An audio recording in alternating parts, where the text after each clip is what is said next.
Hello दोस्तों। तो आज मैं आपको सकट चौथ की व्रत कथा सुनाऊंगी। एक नगर में एक कुम्हार रहता था। एक दिन उसने बर्तन बनाकर आवा लगाया और कई दिनों तक आवा पका ही नहीं। इस कारण कुम्हार परेशान हो गया। उसने बहुत कोशिश की, फिर वह हार कर राजा के पास गया और उनसे प्रार्थना की। राजा ने राज पंडित को बुलाकर इसका कारण पूछा। तब पंडित जी ने कहा कि यदि हर बार आवा लगाते समय एक बच्चे की बलि दी जाए तो आवा पक जाएगा।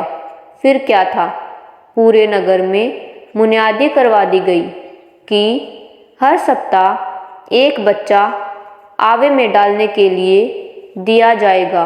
राज आज्ञा कुछ नहीं देखती। फलस्वरूप बलि आरंभ हो गई।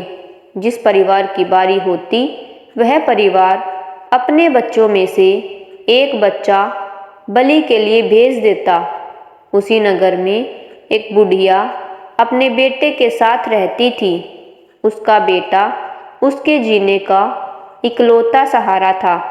वह बुढ़िया गणेश भगवान की परम भक्त थी और हर सकट का व्रत करती थी। इसी तरह कुछ दिन बाद सकट चौथ का दिन आया। बुढ़िया माँ ने सकट चौथ का व्रत किया। उसी दिन उस बुढ़िया के बेटे की बारी थी। वह बहुत उदास थी। वह मन ही मन गणेश भगवान से प्रार्थना कर रही थी कि मेरे पुत्र की रक्षा करना। उसे डर लग रहा था कि आज सकट के दिन मेरा बेटा मुझसे बहुत दूर चला जाएगा।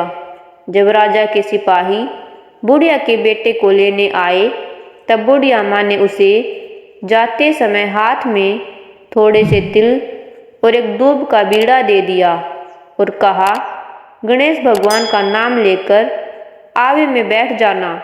गणेश जी तेरी रक्षा करेंगे।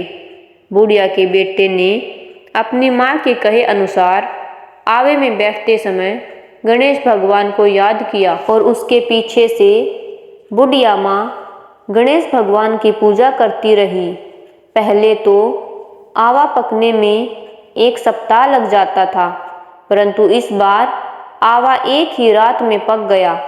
सुबह उठकर जब कुम्हार ने आवे को पका हुआ देखा तो वह हैरान हो गया। उसने आवे को खोला और देखा बुढ़िया का बेटा और गांव के सभी बच्चे उसमें से सुरक्षित बाहर आ गए।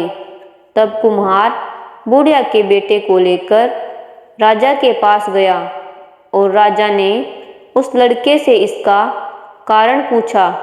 तब उसने बताया कि मेरी माँ सकट चौथ का व्रत करती है। उसके व्रत के प्रभाव से आज मैं यहाँ सुरक्षित हूँ। फिर राजा ने पूरे नगर में ढिंढोरा पिटवा दिया और गांव वालों ने अपने बच्चों को सुरक्षित पाकर सकट की महिमा स्वीकार की और उस लड़के को धन्य माना। तो बोलो सकट माता की जय हो, गणेश भगवान की जय हो।